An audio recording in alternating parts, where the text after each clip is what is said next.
Hello friends, आज हम आप लोगों को स्वतंत्रता दिवस अथवा 15 अगस्त पर 10 लाइन का निबंध लिखना बताएंगे। तो चलिए शुरू करते हैं। पहला है, स्वतंत्रता दिवस हमारे देश का राष्ट्रीय त्यौहार है। तो आप लोगों को बता दें कि भारत देश में 3 प्रमुख राष्ट्रीय त्यौहार होते हैं। 15 अगस्त अथवा इसी को स्वतंत्रता दिवस कहते हैं, 26 जनवरी अथवा इसी को गणतंत्रता दिवस या गणतंत्र दिवस कहा जाता है, और 2 अक्टूबर इसी को गांधी जयंती कहा जाता है। तो ये हो गया पहला पॉइंट, स्वतंत्रता दिवस हमारे देश का राष्ट्रीय त्यौहार है या राष्ट्रीय पर्व है। फिर दूसरा है, 15 अगस्त 1947 को भारत को अंग्रेजों की गुलामी से आज़ादी मिली थी, उनकी दास्ता से आज़ादी मिली थी। तभी से 15 अगस्त को स्वतंत्रता दिवस के रूप में मनाया जाता है। यानी इस दिन हमारा देश आज़ाद हुआ था, इसीलिए इसे स्वतंत्रता दिवस के रूप में मनाते हैं, क्योंकि हम लोग स्वतंत्र हो गए थे अंग्रेजों की गुलामी से।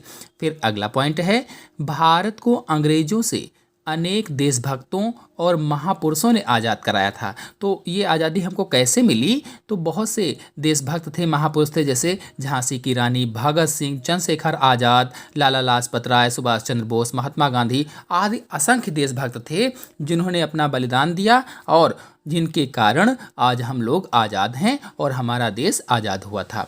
फिर अगला पॉइंट है, प्रत्येक वर्ष 15 अगस्त के दिन भारत के प्रधानमंत्री लाल किले पर राष्ट्रीय तिरंगा फहराते हैं।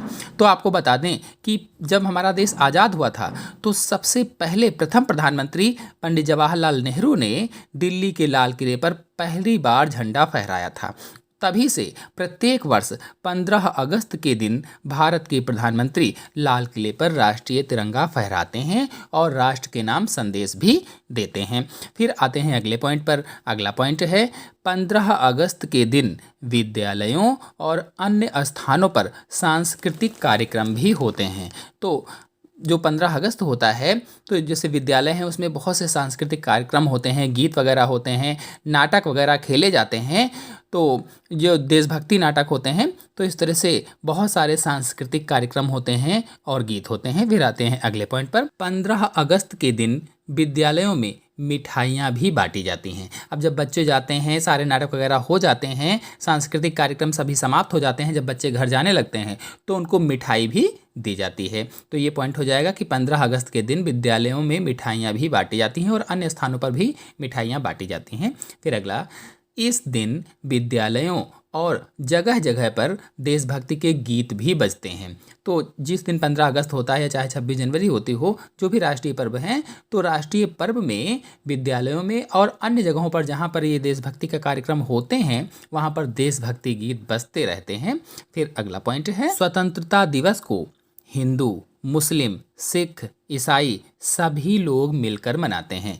ये स्वतंत्रता दिवस जो होता है, जो 15 अगस्त होता है, इसमें सभी धर्मों के लोग मिलकर हिस्सा लेते हैं, सभी धर्म के लोग मिलकर इसे खुशियों के साथ मनाते हैं। फिर अगला पॉइंट है, स्वतंत्रता दिवस हमें उन देशभक्तों की याद दिलाता है जिन्होंने अपने प्राणों का बलिदान देकर हमें अंग्रेजों से आज़ाद करवाया। यानी ऐसे देशभक्त जिनके नाम अभी मैंने गिनाए थे, तो उन देशभक्तों की याद दिलाता है जिन्होंने अपने प्राणों का योगदान दिया, प्राणों का बलिदान दिया और हमें अंग्रेजों से छुटकारा दिलवाया। फिर अगला पॉइंट है, 15 अगस्त के दिन हमें प्रतिज्ञा लेनी चाहिए कि हम अपने देश की रक्षा अपने प्राणों की बाजी लगाकर भी करेंगे। तो हम सभी लोगों को ये प्रतिज्ञा लेनी चाहिए कि जो हमारे देशभक्तों का बलिदान गया है वो व्यर्थ न जाए, जो बलिदान हुआ है, और हम सभी लोग अपने देश की रक्षा करेंगे, उसकी सुरक्षा करेंगे।